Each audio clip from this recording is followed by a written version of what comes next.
Hola, ¿qué tal? ¿Cómo le va? Me da gusto volverlo a encontrar aquí en Ruta 44.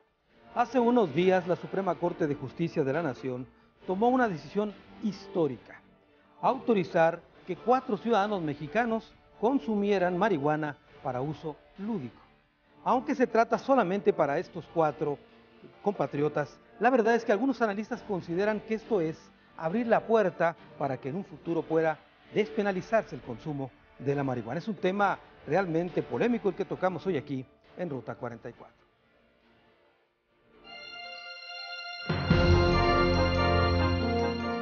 En una decisión histórica, la Suprema Corte de Justicia de la Nación aprobó amparar a 4 ciudadanos para que puedan usar la marihuana para fines recreativos. La medida, aunque en un principio solamente aplica para los aludidos, abre el camino para que otros recursos similares sean solicitados y consiga convertirse en una resolución de jurisprudencia que alcance al resto de la población. Con 4 votos a favor y 1 en contra, el proyecto propuesto por el ministro Arturo Saldívar autorizó a los quejosos usar la hierba para el autoconsumo, pero no comercializarla. Tampoco podrán fumar en público sin el consentimiento de otras personas presentes. El ministro Jorge Pardo Rebolledo votó en contra de la disposición, entre otras cosas, porque no contempla la forma de adquirir la droga ni incluye lineamientos para una política pública integral en materia de drogas. La resolución de la Corte implica que la Comisión Federal contra Riesgos Sanitarios expida un permiso especial a los 4 mexicanos para sembrar, cosechar, procesar y consumir la marihuana. Es un tema, como ya dije, bastante polémico el que vamos a tocar hoy aquí en Ruta 44. Vamos a ver los distintos ángulos que tiene esta decisión de la Suprema Corte de Justicia. Saludo con mucho gusto a Luis Javier Robles Arellano. Él es coordinador del Sistema de Vigilancia Epidemiológica de las Adicciones de la Secretaría de Salud en Jalisco. Luis Javier, bienvenido. Gracias, Carlos. A ver, primero que nada, tu opinión respecto a esta decisión de la Suprema Corte al autorizar esto que fue una noticia realmente que dio la vuelta al mundo. Bien, desde el punto de vista sanitario, respetamos totalmente la decisión de la Suprema Corte de Justicia de la Nación. Nosotros como sanitaristas lo que estamos apostándole pues es a tratar de informar a la población sobre los riesgos a los que pudiéramos estar expuestos por el hecho de consumir no solamente marihuana, sino cualquier tipo de sustancia que pudiera o no ocasionarnos algún tipo de problema. Claro. Estamos totalmente respetuosos de lo que la Suprema Corte de Justicia de la Nación dio como dictaminación, y pues nosotros haremos lo que nos corresponda para informar, tratar de orientar, tratar de prevenir, reducir los daños y atender a las personas que pudieran en algún momento necesitarlo. De acuerdo a las cifras que ustedes tienen, ¿qué tan grave es ahorita el problema de la adicción hacia la marihuana en México? Bueno, las encuestas que se han realizado datan a partir del año de los 80, los primeros estudios así metodológicos, aunque se tienen datos de los años 50, pero los ya bien hechos y bien estructurados los estudios es a partir de los años 80, en donde en los años 80 en promedio tendríamos alrededor del 3.5, 3.8% de la población entre los 12 y los 65 años de edad que hubiesen consumido alguna vez en la vida, específicamente cannabis. Se aplicaron en otros años, cada 5 años, estas encuestas. El año en donde encontramos un poquito más alto fue en el año de 2008, y en este año 2011, que es la última que se levantó, se está por obtener los resultados de la 2015. Aún no tenemos, no los han publicado los resultados. La Encuesta Nacional de Adicciones. La Encuesta Nacional de Adicciones. En esta encuesta pasamos de ese 3.8 al 4.5%. Es lo que se encontró de consumo alguna vez en la vida.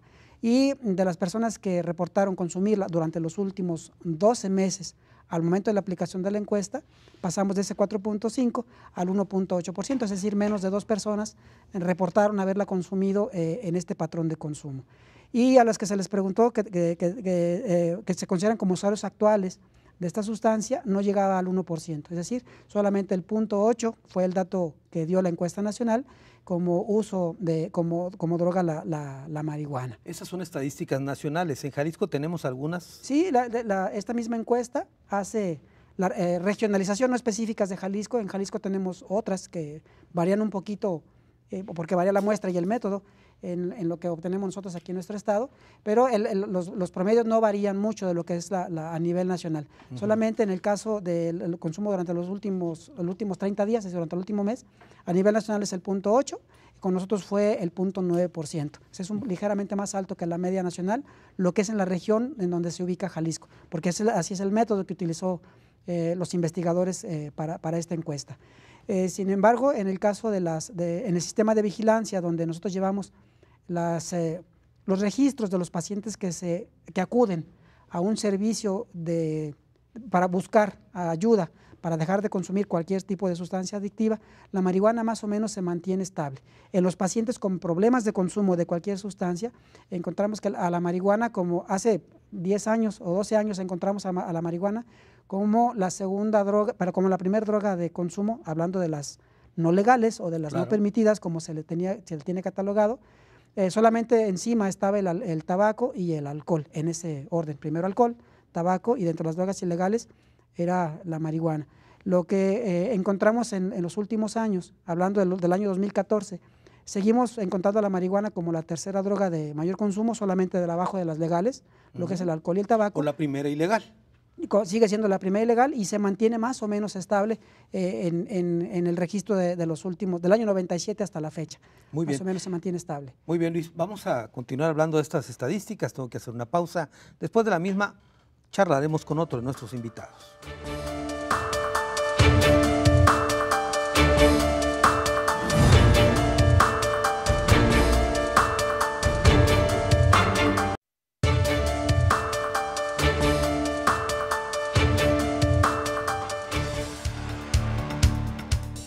La decisión de la Suprema Corte de Justicia de la Nación de abrir la puerta al consumo de la marihuana a 4 mexicanos fue considerada por medios internacionales como un avance en el terreno de las libertades individuales y un golpe certero a los cárteles de las drogas. Sin embargo, otros actores del ámbito de seguridad advirtieron del riesgo del aumento en el consumo de la marihuana que está vinculada a la comisión de diversos delitos. Es otro ángulo que hay que tomar en cuenta en este importante tema. Saludo con mucho gusto a Isaac Herrera. Él es integrante del colectivo 420. Isaac, bienvenido. Muchas gracias, Carlos. A ver, Isaac, lo primero es tu opinión respecto a esta decisión de la Suprema Corte de Justicia de autorizar por lo menos a 4 mexicanos el uso lúdico de la marihuana. Definitivamente esta decisión que ha tomado la Suprema Corte, tanto a mí como al colectivo, claro, vengo representando un colectivo, nos cae pues muy bien debido a que nuestro colectivo se forma inicialmente buscando derechos a favor de consumidores. De las principales cosas que tenemos como base en nuestro colectivo es el autocultivo. ¿Por qué el autocultivo? El autocultivo representa el tener tu propio acceso a la planta, el propio acceso hacia tu sustancia, y pues estaría evitando que cualquier consumidor vaya a caer en las redes de este tráfico, ¿o cómo? Efectivamente, no es necesario el consumirle al narcotráfico si tú en tu casa, sin salir de ella, puedes tener tu propia planta, tu propio cultivo. Además que es un proceso pues muy bello, ¿no? El ver crecer a tu plantita y bueno, eso es aparte. La decisión de la Suprema Corte nos cae muy bien debido a que estos 4 mexicanos, la asociación SMART, creo que dan paso a un club, que se cree un club de cultivo, ya que nosotros estamos pues, con los planes de meter nuestro amparo, ¿verdad? De ampararnos. Somos hasta ahorita 12 personas seguras que estamos en el proceso, que nos interesa continuar con un proceso como el que siguió la asociación SMART, en el que, bueno, primero se le da una negación ante la COFEPRIS. Después ya viene pues, el amparo contra esa negación y ya sabemos que es un proceso largo.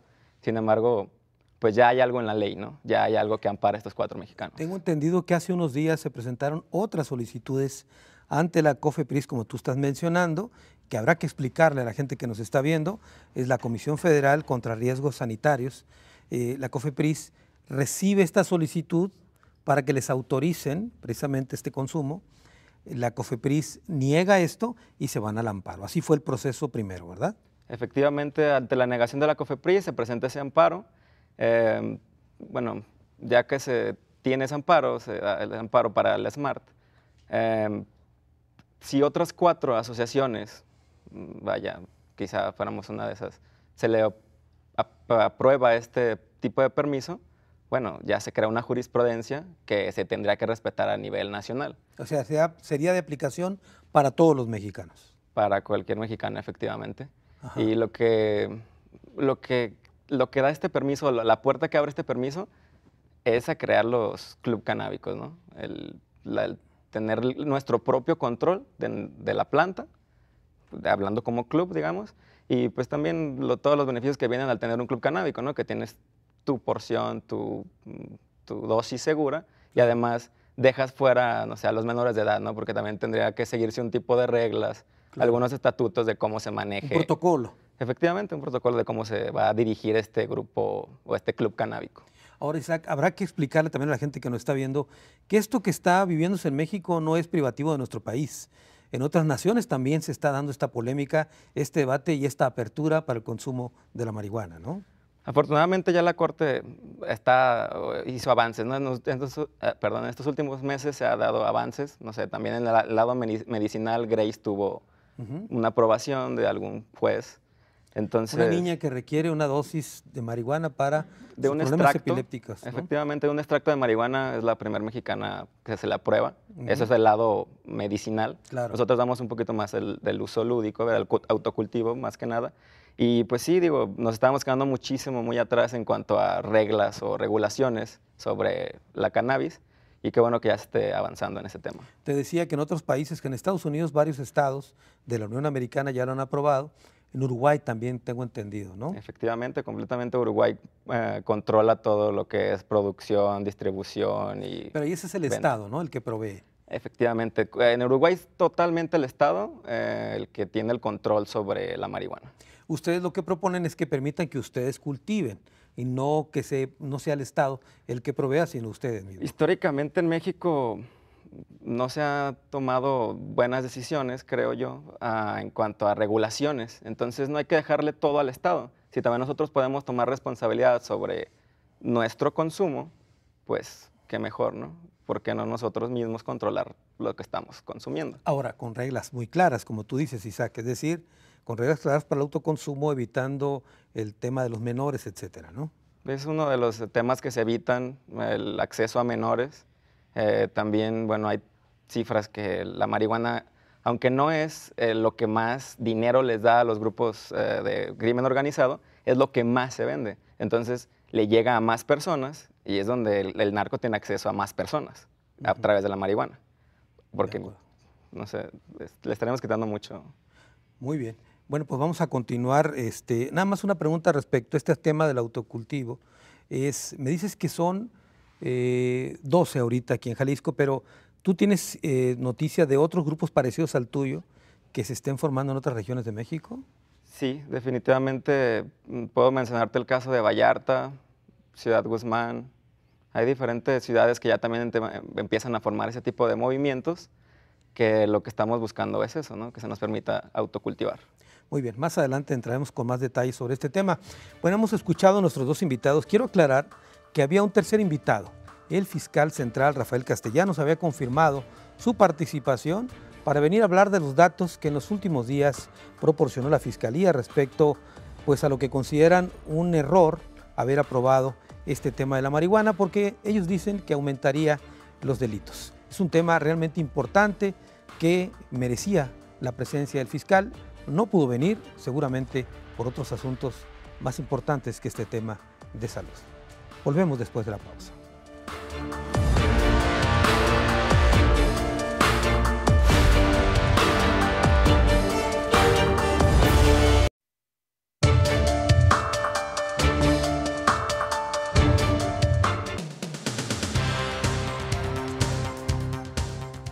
De acuerdo con la encuesta nacional de adicciones de la Secretaría de Salud, en México existen unos 6 millones de consumidores de marihuana. Datos de los centros de integración juvenil revelan que esta es la droga de mayor consumo en el país y que en por lo menos 18 estados ha aumentado considerablemente su uso. Según sus estadísticas, la edad de inicio se redujo de 20.6 años en 2002 a 18.8 años en el 2011. ¿Vía libre para la marihuana? Esa es la pregunta que nos hacemos hoy aquí en el programa de Ruta 44. Bueno, a ver, Luis Javier, hemos estado hablando en términos generales, nos dabas una estadística respecto al consumo de la marihuana en Jalisco. ¿Hay otros indicadores que tienen que ver con la edad, digamos, si son hombres o mujeres los que más consumen, etcétera? Sí, bueno, dentro de lo que nosotros estamos investigando dentro de lo que son el consumo de sustancias adictivas, igual concordamos con lo que marca la Encuesta Nacional de Adicciones. Es la primera droga de las consideradas como no legales de consumo, solamente por debajo de las legales y con mucho por debajo de lo que es alcohol y tabaco. Y sí encontramos algunas diferencias en los años e inclusive nosotros en el Consejo Estatal contra las Adicciones levantamos una encuesta en el año 2009 y volvimos a medir en el año 2012 y encontramos sí, un incremento en el consumo, sobre todo en la población adolescente, pero con mayor énfasis en la población que está en el área de bachillerato. O sea, comparamos secundaria y bachillerato, y en el caso del área de bachillerato eran 2 a 3% más que en el caso de los menores, tomando en cuenta que es una muestra exclusivamente en personitas entre 12 y los 17, no estamos tomando como la encuesta nacional de 12 a 65. Y en relación al género, encontramos una relación de 3 a 1, es decir, por cada adolescente mujer que utilizaba la cannabis había 3 o 4 varones, de 3 a 4 varones. Esta es la relación que encontramos. Sin embargo, para otras drogas, como en el caso de drogas médicas o drogas para bajar de peso, estaba casi a la par en lo que es los hombres y las mujeres. Uno de los temas, volviendo a esta iniciativa, o más bien esta determinación de la Suprema Corte, que generó bastante polémica, Luis, es que la Suprema Corte, entre sus argumentos, decía que autorizaba esto por un asunto de dignidad humana. Y la polémica iba, ¿cómo puedes hablar de dignidad cuando se trata de autorizar algo que puede ser, digamos, perjudicial para la salud? Sí, bueno, dentro de lo que es la cannabis existe un gran número y mucha información la que queramos encontrar en relación en donde se demuestra con estudios estandarizados, aleatorizados, es decir, hechos por diferentes personas con diferentes métodos, en donde encuentran que en el caso de la cannabis, con el uso agudo en algunas personas y más aún con el uso crónico, se desarrolla la enfermedad, lo que se llama adicción, y tienen implicaciones en muchas áreas para la salud. De hecho, muchas publicaciones hablan de que se afecta el sistema gonadal, el sistema respiratorio, el sistema cardiovascular, aumenta la presión arterial, que además de que se considera como broncodilatador para el asma bronquial, es una broncodilatación muy corta que no mejora o no demuestra ser mejor que los medicamentos, digamos, actuales para el caso de los que usan para el asma bronquial.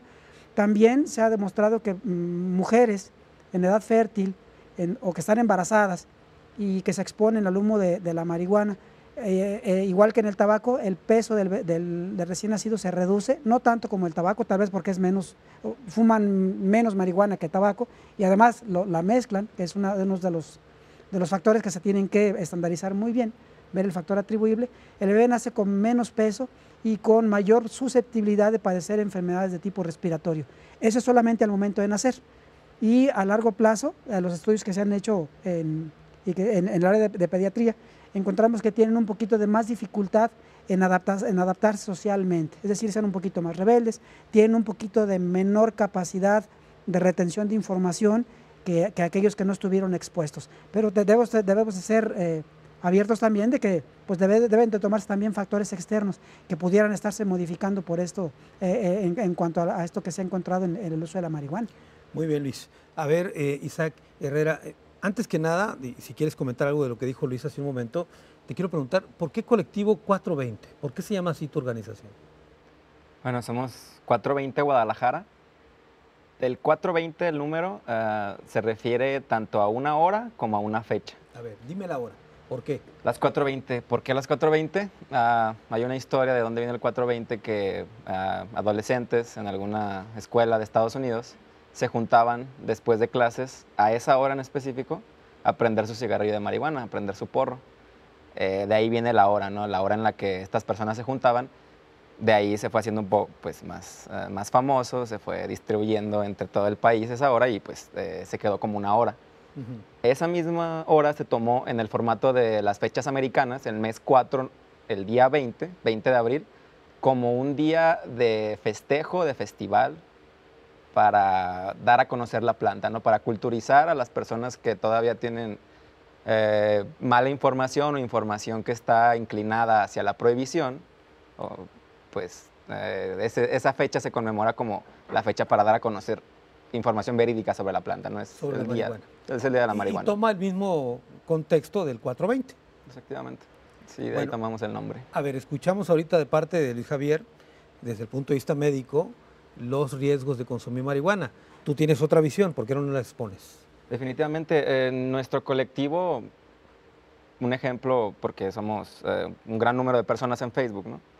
De estas 12 personas que te comentaba que estamos más involucrados y los que estamos buscando este amparo, somos consumidores de cannabis. Otras drogas, vaya que no nos interesan, no es para nosotros algo... No es atractivo. No es atractivo y no es un problema tampoco, no nos causa ese problema porque nos gusta el cannabis. Entonces, creo que todos esos problemas de salud se podría tener información real y científica si en México se empezaran a hacer estudios con cannabis, solo a consumidores de cannabis, no a personas que presenten problemáticas, no sé, cruzadas con otro tipo de drogas como alcohol, como, tanto legales como ilegales. Entonces, si en México existiera algún laboratorio, alguna institución, en la misma universidad, que entraran al tema específico en la marihuana, quizás podríamos tener información en verdad real, que en otros países existe. Y existe y hay muchísima información. Tú te metes a internet y hay demasiadas organizaciones que ya generan ese tipo de información, pero para sus países. ¿Por qué en México no podemos hacer válido eso? Pues no hay que buscar hacer válido eso, no hay que hacer nuestra propia información. Y creo que también eso sería uno de nuestros logros o metas a futuro, ¿no? También poder generar información real. Información real, pero ¿cuál tienen ahorita ustedes? Que puedas compartir ahorita con la gente que nos está viendo. ¿Información? Sí, ¿es buena o es mala? Definitivamente para nosotros el consumo de cannabis es más que nada un gusto, es algo que disfrutamos.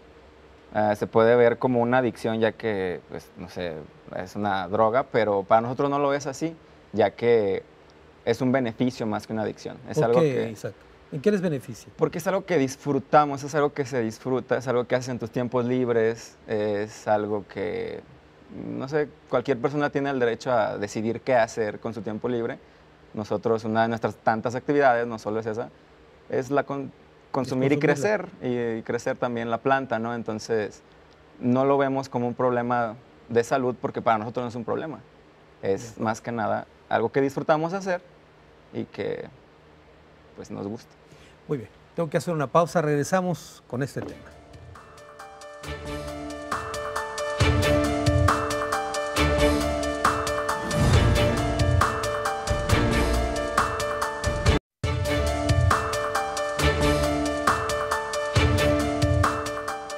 Vía libre para la marihuana es el tema que tocamos hoy aquí en Ruta 44. Luis Javier Robles, uno de los puntos también que se cuestionó en esta determinación de la Suprema Corte de Justicia de dar autorización a 4 mexicanos que consuman marihuana para uso lúdico, lúdico es por diversión, recreativo, etcétera, fue uno de los ministros que se opuso, razonaba de que no se estaba definiendo una política integral para atender lo que seguramente sería un problema. ¿Tú coincides con eso? Por lo menos él tenía la visión desde el punto de vista sanitario, tal vez, habría que meternos tal vez en su cabeza para saber exactamente qué estaba pensando. Pero el hecho de que la marihuana hasta el momento o la cannabis se ha estado evaluando como una droga que está publicada en donde sí causa enfermedad, no solamente la enfermedad adictiva, que es cierto, la marihuana o el cannabis o sus principios activos como tal actúan en nuestro sistema nervioso en donde dan ese efecto placentero, y eso es un efecto reforzador para volver o quererla seguir consumiendo. Es parte del proceso de la enfermedad adictiva. En el caso de que no se tiene una política completa o totalmente estudiada, se basa en que pues, faltarían más elementos para tratar de regular o de controlar de una mejor manera que fuera seguro tal vez para todo mundo. En el caso de que no hubiese seguridad, como seguramente lo vio de esa manera, entonces por eso tal vez votó en no a favor de esta resolución. Como le comento, hay infinidad de documentos en donde se habla de las enfermedades ocasionales que ocasiona. También se hablan de los efectos médicos que tienen los cannabinoides, los fitocannabinoides que contienen la planta. Y el caso de las enfermedades, ahí en el CIE-10 y en la En el libro de enfermedades mentales, con su diferente clasificación, están catalogadas desde el consumo agudo, es decir, con una intoxicación aguda, hasta los efectos crónicos que se tienen, incluyendo definiendo lo que es la adicción. En el caso de una enfermedad adictiva, es necesario recordar que se empieza probando y se continúa conforme se está repitiendo la conducta. El organismo se empieza a acostumbrar, se le llama tolerancia, y gradualmente necesitas cantidades mayores para buscar el efecto deseado. Esto ya se llama dependencia. Y generalmente la persona, en el caso de la marihuana, como se comporta en nuestro cuerpo, se almacena o se guarda en lo que son las células grasas y gradualmente se está perdiendo. Entonces, en el caso de la cannabis, el síndrome de abstinencia, que se ve muy duro en el caso de algunas drogas como la heroína o el alcohol, no es tan severo como en el caso de estas otras dos drogas, y se tenía el mito de que no era adictiva porque no causaba abstinencia.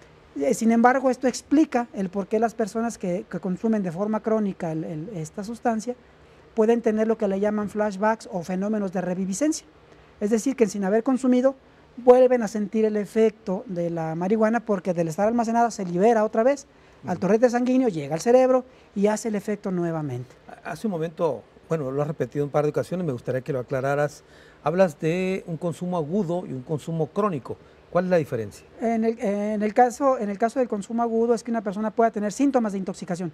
Por ejemplo, hablar de lo más común, a lo mejor para la población puede ser que el consumir alcohol un poquito más de lo que mi cuerpo aguanta, voy a tener síntomas. Eso se le llama intoxicación aguda. De acuerdo. Y el uso crónico me va a llevar a la tolerancia, es decir, aguantar más, generalmente se le dice así, que mi cuerpo resiste más cantidad de sustancia. Y va a demandar más. Para sentir el efecto. Eso se le llama dependencia o adaptación o neuroadaptación, desde el punto de vista médico, pues eso así se le llama.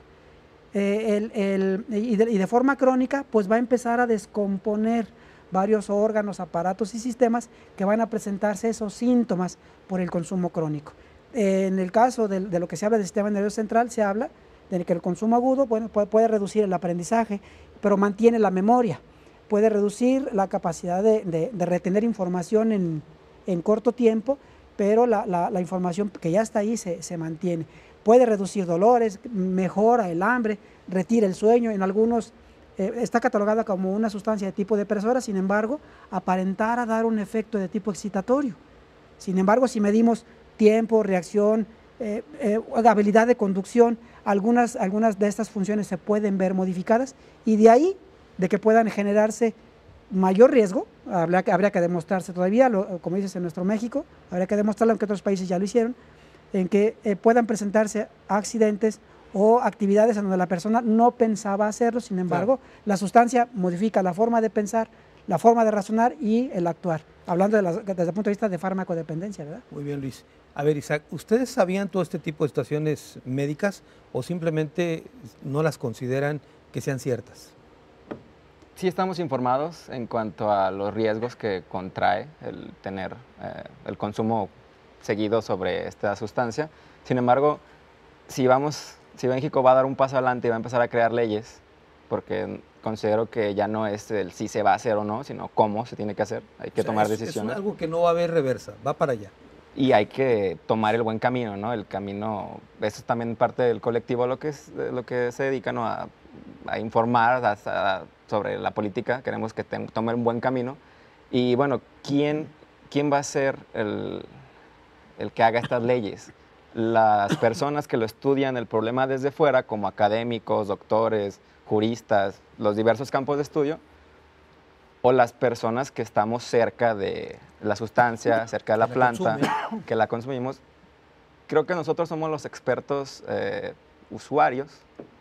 Y sí hay expertos académicos que, claro, se tiene que tomar su opinión y todo, pero creemos que nuestra voz es la más importante, ya que somos los que estamos conviviendo día con día con esta situación o con el problema que nos trae actualmente las leyes o los... Bueno, ya que planteaste eso, también el ministro que se oponía a esta resolución de la Corte hablaba de que no se tomó en cuenta el tema de dónde iba a aparecer la semilla, por ejemplo.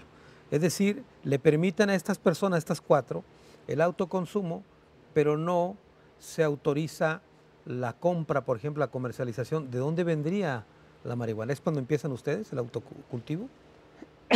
Una semilla la puedes hacer muchas plantas. Hay diversas técnicas, no sería necesario ni siquiera adquirir otra semilla. Claro que hay diversas variedades y bueno, pues hay que tener un campo abierto, ¿no? Se pueden adquirir semillas de otros países, se pueden hacer llegar a México vía pues, correo postal, que bueno, efectivamente, aunque la ley no lo permita, se puede hacer llegar. De acuerdo. Bueno, tengo que hacer una pausa, pero después de la misma me cuentan más sobre el cultivo, cómo le hacen ustedes, este proceso de la planta, cuánto lleva, etcétera. Volvemos.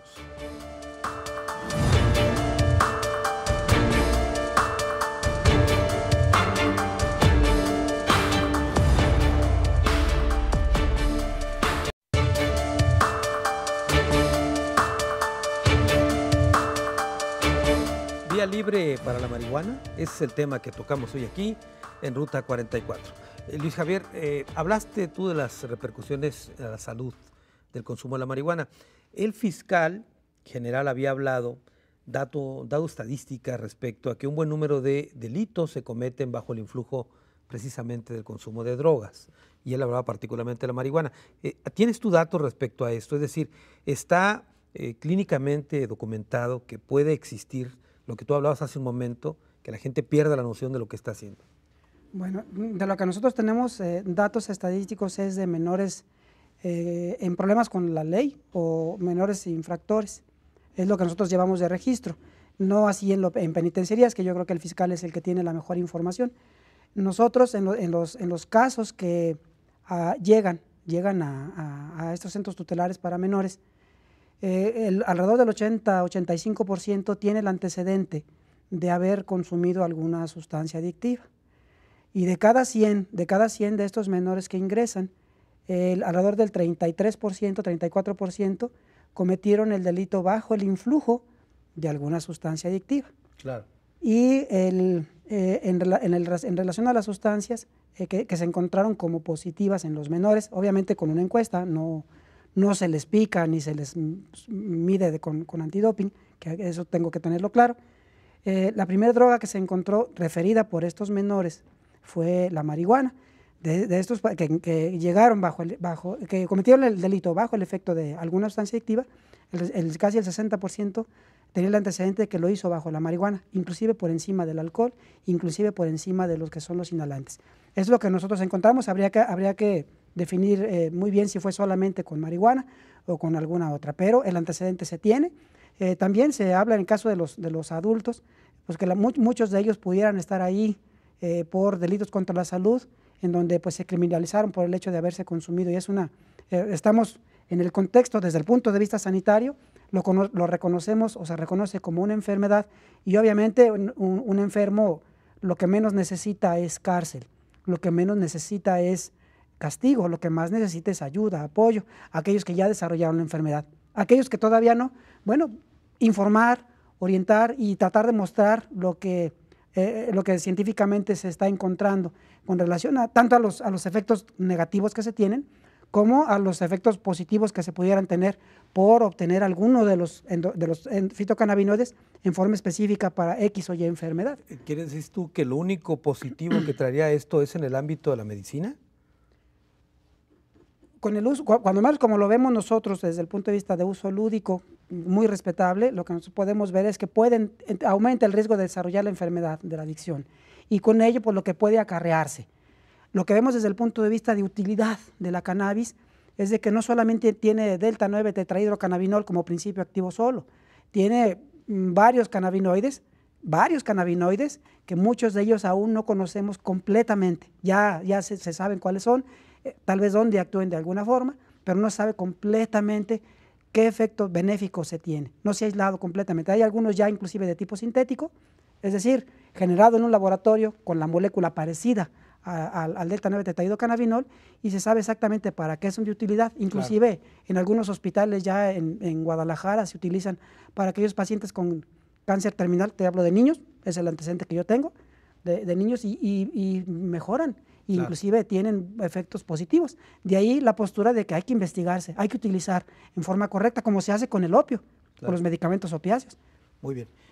A ver, Isaac, tu opinión respecto a esto. ¿Ustedes saben que puede llegarse a dar esta adicción como enfermedad? Sí hay una excitación y estoy de acuerdo que hay una alteración de los sentidos. Sin embargo, no estoy de acuerdo en que se pueda cometer un crimen bajo los efectos de la marihuana. Es algo demasiado controlable como para, en verdad, hacer algo que no quieres. Eso ya vendría siendo, no sé, desde principios de tu familia, de cómo fuiste educado, hasta quizás mentiras de las personas que, a las que se les hizo encuesta, ya que lo más fácil es decir marihuana, ¿no? Digo, yo soy el papá y mi hijo cometió el delito, ¿qué te metiste? Marihuana. No que haya sido otra cosa, ¿no? Me da a pensar eso, que ese tipo de números me da a pensar eso, porque no creo que sea posible, en verdad, hacer algo, un delito, que cometer un delito bajo la influencia de la marihuana. Es decir, no se pierde el control de la persona. Para nada. Nunca se pierde el control. Estás siempre en todo. No sé, puedes reírte, pero es risa, ¿no? Te puedes quedar dormido, no estás haciéndole daño a nadie más. Fue simplemente tu organismo que quizás no aceptó bien ese consumo, quizás la marihuana no era de buena calidad, te quedaste dormido. Hacer algo fuera de la ley, bajo la influencia de la marihuana, no, yo digo que no, no es posible. Luis Javier, ¿tú crees que sí se puede? Claro que se puede, Sí. claro que puede pasar. Pero tiene que pasar... Por eso me refería con el uso crónico. Es cuando ya estás en otra etapa. Cuando ya hay daño orgánico, aunque en los casos que tenemos también nosotros con nuestros pacientes que se atienden en los centros o en los establecimientos para ello, obviamente, tengo que decir, también es policonsumo. Generalmente el que fuma, toma, y el que fuma y toma usa más sustancias, igual.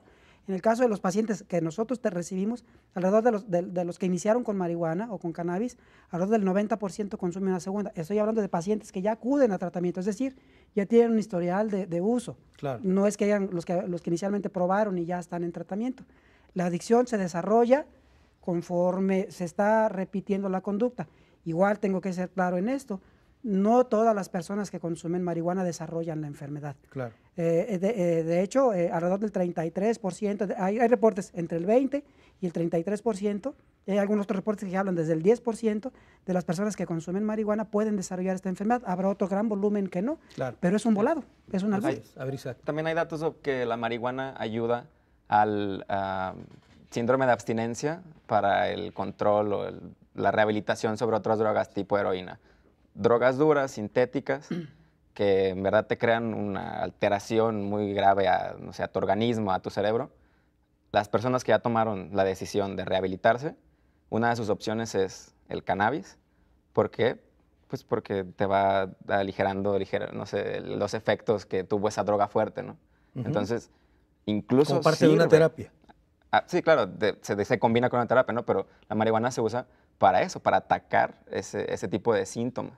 Entonces, es todo lo contrario, está ayudando a enfermos, a adictos, a rehabilitarse. A ver, yo tengo una pregunta, tengo que decírtela porque estás aquí. ¿Cómo le hacen para el tema del cultivo? Si es un asunto ilegal, ¿cómo hacerle? ¿Y cómo permitir o cómo pedirle a la autoridad que les permita el autocultivo? Bueno, en mi caso, ¿es una pequeña proporción o es una pequeña porción? En mi caso, tengo una azotea. En mi casa tengo acceso a la azotea. Mi cultivo es outdoor, se cultiva pues con el sol, ¿no? Se hace el cultivo en macetas, necesitas una semilla. Después de la germinación de la semilla, la planta vive dos procesos muy grandes, que vendría siendo su periodo vegetativo, que es donde la planta desarrolla su tamaño, crece, troncos, las ramas. Es cuando crece, ¿no? Cuando las hojas, que son la típica hoja de la marihuana, muchas personas siguen creyendo que es lo que se fuma, y no es lo que se fuma. Esta es nada más como, es como una fotocelda con la que se alimenta del sol, ¿no? Después de la etapa vegetativa, que es cuando adquiere su tamaño, entra la etapa de floración, que es cuando la flor empieza a crecer y cambia de alimento, son dos grandes etapas. Crece la flor es la que se consume. Después del crecimiento de la flor, que hay que estarle checando cuando ya está madura, porque el THC, que es la sustancia que altera los sentidos, está contenida solo en la flor y en algo que se llama tricoma. Es una cosa muy pequeñita que la ves mediante un microscopio y el tricoma cambia de coloración. Cuando está joven es transparente, se va haciendo blanco lechoso hasta terminar en un ámbar, o si ya se pasó, digamos, ya está muy madura, termina en un café, ¿no? Pues tú tienes la decisión de cortar tu planta como la quieras, digamos, entre lechoso y ámbar es lo que se recomienda para tener un buen efecto. Entonces, ¿qué sigue? Cortas la planta, la pones a secar y también tiene un periodo de curado porque la clorofila, que es lo que lo verde de las plantas, no se fuma. Entonces, cuando la fumas, es un poquito rasposo la garganta. Tiene que estar seca totalmente. Totalmente seca, para empezar. Totalmente seca. Y después de estar seca, hay un periodo de curación. Se recomiendan frascos de vidrio sellados para que se elimine la clorofila y después tener un producto de calidad. Claro. Además que es como, nos gusta compararlo como con un vino tinto, que mientras más tiempo esté guardado, genera más olor, tiene más sabor. El efecto va a ser el mismo, pero tienes un producto más bello, digamos, a la vista. Ya te dije el asunto legal, eso lo dejamos a un lado, pero ¿cómo le haces con tu familia? ¿Ha habido respeto, tolerancia, esas cosas, o ha sido todo a escondidas? No vivo con mis padres, para empezar. No ha sido a escondidas porque tampoco no me gusta. No me gusta que aquí está, ¿no? Efectivamente. No, es difícil tratar el tema con la familia, pero pues si no lo puedes platicar con las personas con las que más tienes confianza, claro, ¿cómo poder compartirlo con la sociedad? Muy bien, Isaac. Tengo que hacer la pausa, la última, y regresamos a las conclusiones del programa.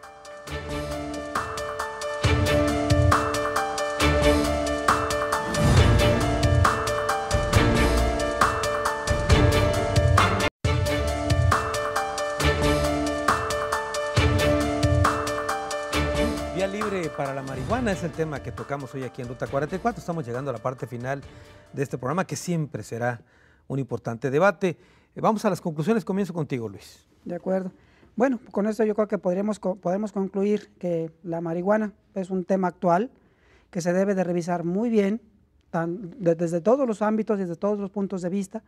Nosotros como sanitaristas, pues estamos en la postura de respetar el libre albedrío de las personas, en lo que nos da nuestras autoridades, nuestras máximas autoridades, y pues prepararnos para informar y seguir informando y trabajar sobre prevención. Pero asimismo tratar de tener un poquito de más herramientas ahora, pensando en lo que queremos nosotros, que vamos a empezar a recibir más personas tratando de buscar ayuda con este tipo de problema. Es tomar en cuenta que es una sustancia de una enfermedad que puede ocasionarse de forma crónica, pero no todo mundo que la consume va a desarrollar la enfermedad, pero sin embargo el riesgo existe. De que hay muchos mitos al respecto, habría que leer tanto información a favor, tanto información como en contra, y ver sobre todo el método con el que se estudió para saber si tiene validez o no. Si son casos aislados, se pueden contar tal vez cientos, pero si hay estudios que hablan de miles o de evidencias que se han repetido con los experimentos y demuestran que puede estar sucediendo esto, bueno, pues habría que tomar en cuenta para tomar una decisión más informada en su momento. Ya nosotros estaríamos con el afán de seguir informando al respecto. Muy bien, Isaac, tus conclusiones. Aún no tenemos esa vía libre que tanto esperamos. Sin embargo, este permiso que se les ha dado a Smart, a estas 4 personas, abre la puerta, ya que pues el autocultivo es la solución a esto. Esa es la conclusión que yo puedo llegar. El autocultivo es lo que más le conviene al país. ¿Y qué más? ¿Qué le dirías a la gente que te está viendo ahorita respecto a este tema, que hay un tabú en torno al consumo de la marihuana o se sataniza, etcétera? Yo conozco personas, tanto limpiacoches hasta doctores que la utilizan. Simplemente hay que saberla utilizar, ¿no? Los doctores, no sé, los que conozco para estudiar, no cualquier persona es tan capaz o tan paciente como para ponerse a estudiar tantas horas frente a un libro, estudiárselo. Y las personas la usan para eso. Tanto el lavacoches que disfruta su trabajo haciéndolo. Son estigmas que se tienen, son tabús que hay que eliminar, y para eso estamos trabajando. Es algo que en verdad, infórmense, lean, la información está ahí, no me crean a mí. Ahora, dentro de este círculo de gente que consume, es un asunto muy personal, hay de todo tipo, es decir, están los jóvenes como tú, habrá profesionistas de todo tipo. Como te menciono, desde limpiacoches de la esquina de tu casa hasta doctores, maestros, es toda la sociedad tiene acceso. Y no es un asunto de rangos de edad, porque dicen que después de X edad ya no la consumes, se sigue consumiendo. Conozco personas ya mayores, no sé, mayores de 60 años que todavía tienen y disfrutan el consumo de la marihuana. ¿Ibas a comentar algo, Luis, respecto a esto? Tomar en cuenta, esto qué bueno que lo comentas en relación a la edad, recordar que la plasticidad del cerebro, es decir, la maduración del cerebro, las reconexiones del cerebro terminan alrededor de los 24 o 25 años de edad. Por lo tanto, el riesgo, cuando menos en el consumo, en personas menores y a más baja edad, los riesgos pueden ser mayores. Eso hay que tomarse en cuenta. Y sin embargo, pues, la mayoría de las personas que inician a consumir marihuana lo hacen antes de estas edades de los 20 y tantos años de edad. Y cada vez es a edad más temprana, ¿no? Cuando menos en el registro que tenemos nosotros en pacientes atendidos, para cualquier droga, en el caso de la marihuana estamos hablando de los 16 años, y tomando en cuenta cualquier tipo de sustancia adictiva está entre los 13 y los 15 años de edad. Hablando de los pacientes que ya desarrollaron problemas. Obviamente, si empezaron a edades más pequeñas, pues los síntomas y trastornos se van a ver también en edades más tempranas. En promedio, el tiempo que transcurre en el inicio en el consumo a recibir su primer tratamiento por consumo de drogas, hablando de la marihuana, pasan entre 8 y 7 años. Para el caso del alcohol, para el tratamiento pueden pasar hasta 10 o 12 o 14 años de edad, de tiempo de consumo. Y hay otras drogas que no. Tal vez en la cocaína o la piedra, como se le conoce, es inclusive entre 3 o 4. Pero claro, cada droga es distinta. Muy bien. Pues Luis, muchas gracias. Al contrario, Isaac, Carlos. Muchas gracias. Bueno, pues este tema, por supuesto, da mucho de qué hablar y el debate va a seguir. Podríamos concluir lo que se ha dicho en esta mesa incluso, que es importante que se investigue más en torno a la marihuana. Hay que investigar más para poder informar mejor, es obvio. En el caso de la resolución de la Suprema Corte de Justicia de la Nación, en opinión muy personal, me parece que no dimensionaron lo que estaban abriendo. No solamente es más allá de las libertades, sino entender que junto a esto, que puede convertirse en otra adicción, habría que efectivamente establecer una política pública importante para atender lo que viene. Es una gigantesca ola que las autoridades en la Suprema Corte de Justicia de la Nación parece que no se dieron cuenta de lo que se avecina. Hasta la próxima.